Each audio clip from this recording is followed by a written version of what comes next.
নমস্কার, কেমন আছেন সবাই? আশা করি সকলে ভালো আছেন, সুস্থ আছেন। আমরাও সবাই ভালো আছি। তো আমি আজকে এখানটায় চলে এসেছি, মানে আমাদের যে ছাগলের ফার্মটা ছিল সেইখানটায় এসেছি। যদিও বা ছাগল তো নেই, সবাই জানো বা জানেন। আর এখানে আমাদের জমিতে শসার দানা বসাবে, ঠিক আছে, শসার বীজ বসাবে, তার জন্য সেই প্রসেসটা করছে। শসা দানা আমাদের ঘরের দানা, মানে এর আগের বারে যে আমাদের শসা লাগিয়েছিল সেই দানাই আর কি শুকিয়ে ভালো করে রেখে দিয়েছিলাম, সেই দানায় এখন প্রসেস করছে। প্লাস্টিকের গ্লাস নিয়ে এসছে অনেকগুলো, যে সেই গ্লাসের মধ্যে সার দিচ্ছে,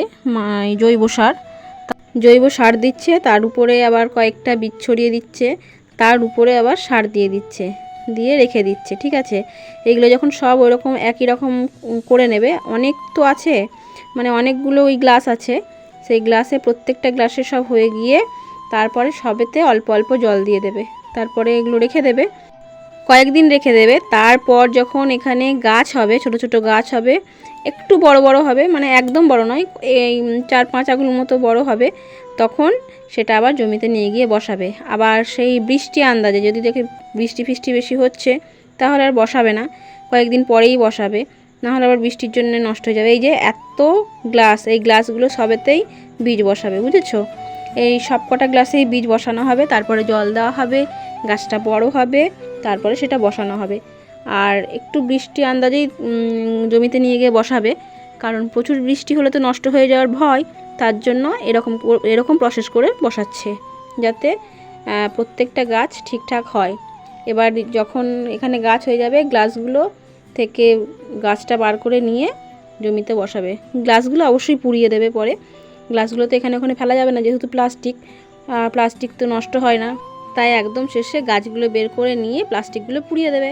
ব্যাস, চলো এখানে করুক এইসবগুলো, এবার আমি টুকটুক করে বাড়ি যাব, কারণ আমার রান্না বান্না ছেড়ে এসেছি এগুলো দেখতে, যে কি করছে দেখে আসি একবার। চলো দেখি কতক্ষণ লাগবে, আমি ওকে জিজ্ঞেস করছিলাম, বললে একটু সময় লাগবে। আর চলো এবার আমি বাড়ি চলে যাই, তারপরে রান্না বান্না করে এসে বিকেলবেলায় একবার দেখাবো, ঠিক আছে, যে কীরকম কি হলো। চলো এবার বাড়ির দিকে যাই, রান্না বান্না করি, তারপরে আবার বাড়িতে যাব, রান্নার সময় একটু লাইভে বসবো। তো চলো সবাই বাড়ি চলে যাই, এবার ও ওখানে যা কাজ করছে করুক। ও আজকে তো আবার রবি ঘোষ আসেনি, সব ওকে একাই করতে হচ্ছে। আর এই হচ্ছে গাছ বেরিয়ে গেছে, মানে আমি বললাম না বিকেলবেলা আসবো, তো বিকেলে আসতে পারিনি, এটা হচ্ছে 2 দিন পর, মানে ওই যে বীজগুলো বসালো গ্লাসে তার 2 দিন পর, বুঝতে পারছো? এই হচ্ছে অবস্থা। তো 2 দিন পর বীজ থেকে গাছ হয়ে গেছে, অল্প ছোট ছোট হয়েছে, এখন বসাবে না, কয়েকদিন পরে বসাবে, আর একটু বড় হোক তারপরে বসাবে। আর যেহেতু অনেক বৃষ্টি হচ্ছে, তো গাছগুলো এখন বসালেও নষ্ট হয়ে যাওয়ার ভয় আছে, তাই কয়েকদিন পরে বসাবে, যেন গাছগুলো অল্প একটু বড় বড় হয়ে যায়, আর একটু বড় হয়ে যায়, তাহলেই ঠিকঠাক হয়ে যাবে, তখন বৃষ্টি হলেও অসুবিধা হবে না।